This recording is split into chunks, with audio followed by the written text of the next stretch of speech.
On July 11, thousands of Cuban protesters took to the streets protesting human rights abuses, lack of freedom, and the deteriorating economic situation in the communist-ruled country. But soon, their voices were lost to the outside world. People are protesting, and the government doesn't want people to see the truth. The internet is the only way. Our weapon is the internet. If the internet is removed, then we are without weapons. What can I say? Nobody in Cuba has internet. Nobody from Pinar del Rio to Guantanamo. Nobody. It's sad. I have not been able to connect myself online. For many days, no one here has been able to connect because they cut the internet connection. On the first days, they cut the calls.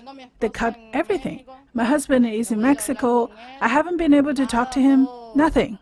All of this is how the government wanted. These voices are certainly not appearing in the news on official Chinese television. The official Chinese television now shows scenes of the Cuban people's love for the revolution and the revolt against the U.S.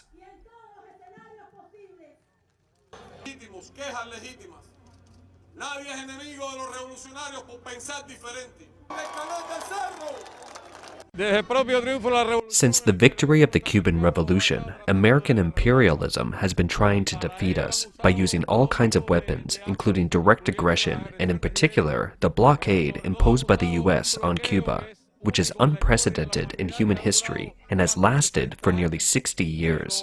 But the Cuban people are a revolutionary nation, especially today.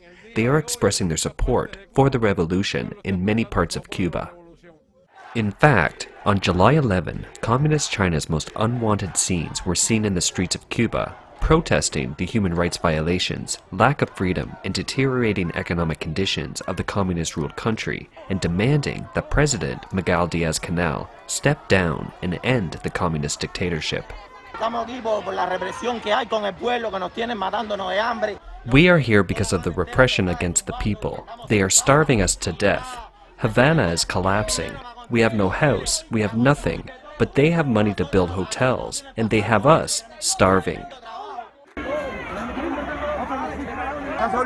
State security beat me and my daughter, a minor. They beat us because we were walking down the street.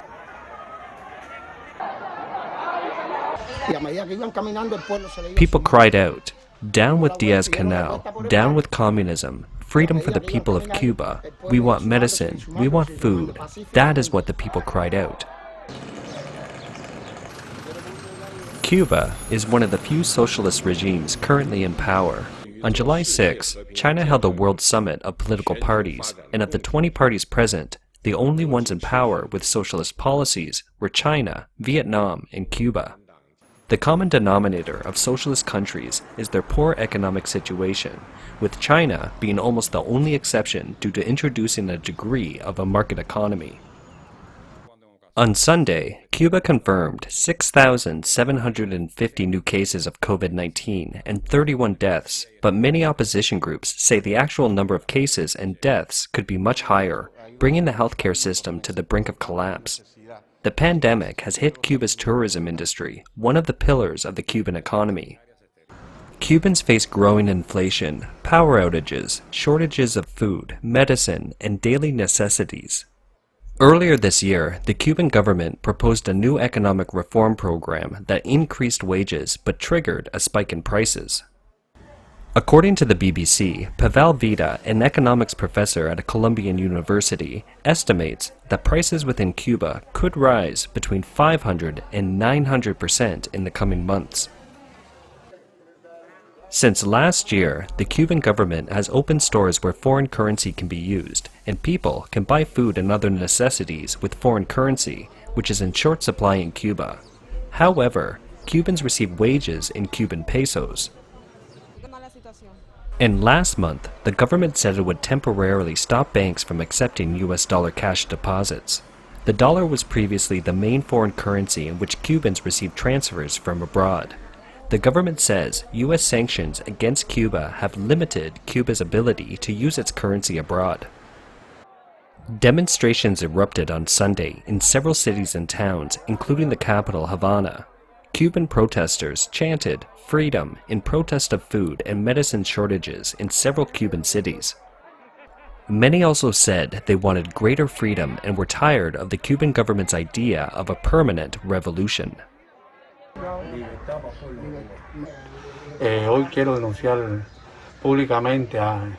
Today I want to publicly denounce to the entire world the atrocious repression of the Castro communist regime that is used against the peaceful opposition in Cuba. A number of activists and people in general went out to the streets to demand freedom in Cuba, for an end to the oppression of the Castro communist regime against the Cuban people, for an end to hunger, for an end to the misery, for an end to the abuse. Cuban activist Carolina Barraro told the New York Times via text message that this is the largest protest against the government that Cuba has experienced since 1959. However, the Communist Party's powerful cyber technology came to the aid of the Cuban comrades in a timely manner. The Cuban government quickly initiated a program to shut down the internet. After July 12, the follow-up to the protest was no longer visible on social media worldwide. Mao Zedong, the first leader of the Chinese Communist Party, CCP, concluded that the Communist Party relied on two weapons to seize power: the barrel of a gun and the barrel of a pen. In modern times, the internet has also become part of the pen. Cuba's government, which has long had a monopoly on mass media, has warned citizens against believing news and images shared on social media that may have been manipulated. El Toque is one of Cuba's most read digital news sources.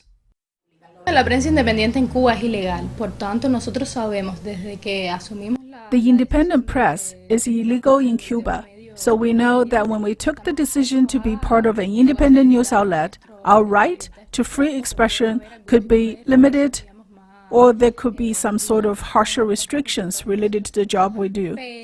But we also understand that it is part of our duty to tell the reality and to tell the other side of the story of what's happening, and that does not match up with the official version, with what the official media is telling. Right now, what drives us is that people are reading us, they recognize our work, they interact with us, and ask for information. Fue muy difícil. Nosotros como medio independiente no solo... It was very hard. As an online independent news outlet, we do not have any legal backup. We do not have infrastructure either. An office like with other news organizations in a normal situation. We rely on connecting to spaces where we find connectivity. Wi-Fi was the only possibility, or using VPNs. On the other hand, we also taught or showed people the possibilities of connecting to information and to sharing information. Las posibilidades que tenían para conectarse, para acceder a la información y para dar información. Before this protest, the last major protest in Cuba was in August 1994, when people gathered on Havana's waterfront to protest. At the time, many Cubans were unaware of what was happening in the capital. In 2011, after Raúl Castro began his presidency, Cuba took liberalization measures that brought the internet to more parts of the country. Young Cubans have access to Facebook, Twitter, and Instagram, which have become their primary sources of information.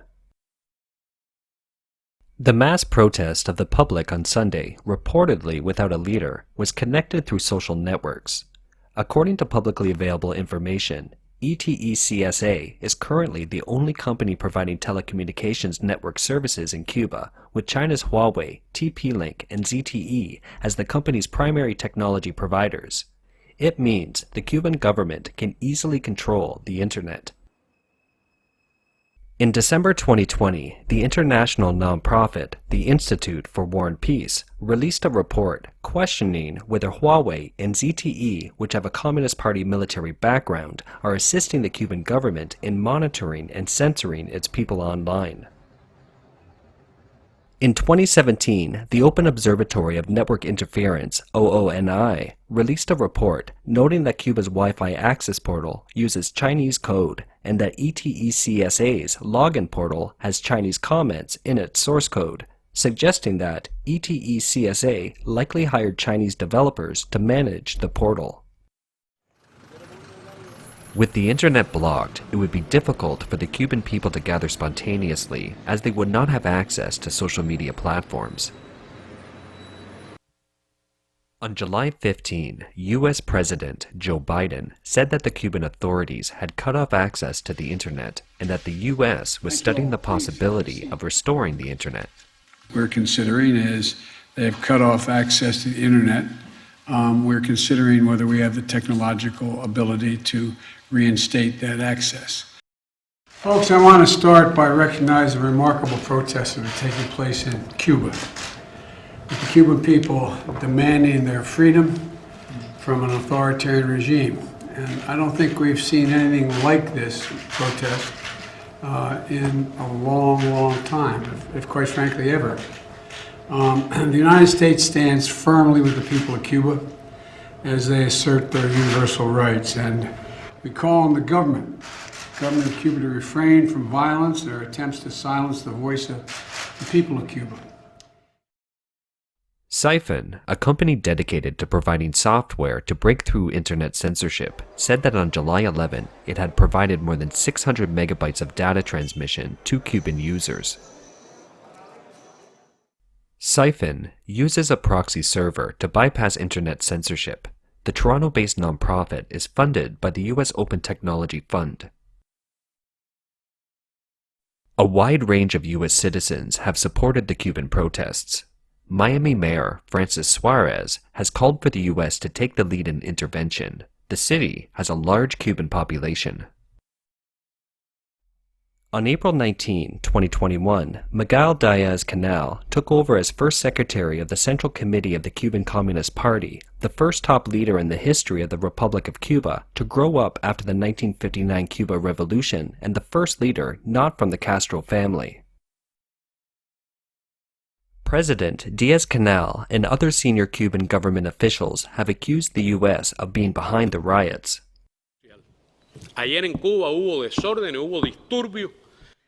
There were disturbances yesterday caused by a communication operation that had been prepared for a long time, with multi-million-dollar resources, laboratories, technological platforms, with funds allocated from the U.S. government, some that had been declared or others from a special service.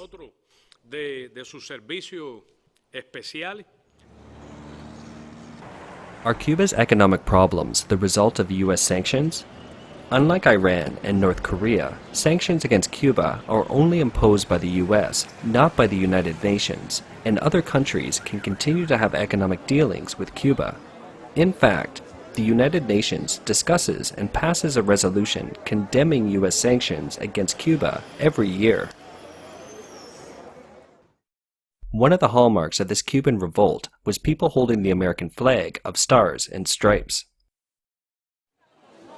With a life expectancy of 78.3 years, a literacy rate of 99.9%, and an ecological footprint of nearly 1.8 hectares per capita, Cuba has been consistently ranked by the United Nations Development Program as high on the Human Development Index. In 2014, Cuba moved into the Very High Human Development Index category for the first time. As of the end of 2013, the UN Food and Agricultural Organization's representative in Cuba said that Cuba is currently the only country in Latin America that has completely eradicated hunger. This protest suggests that perhaps the UN has got the Cuban economic figures wrong, or that the Cuban people want more than just the economy.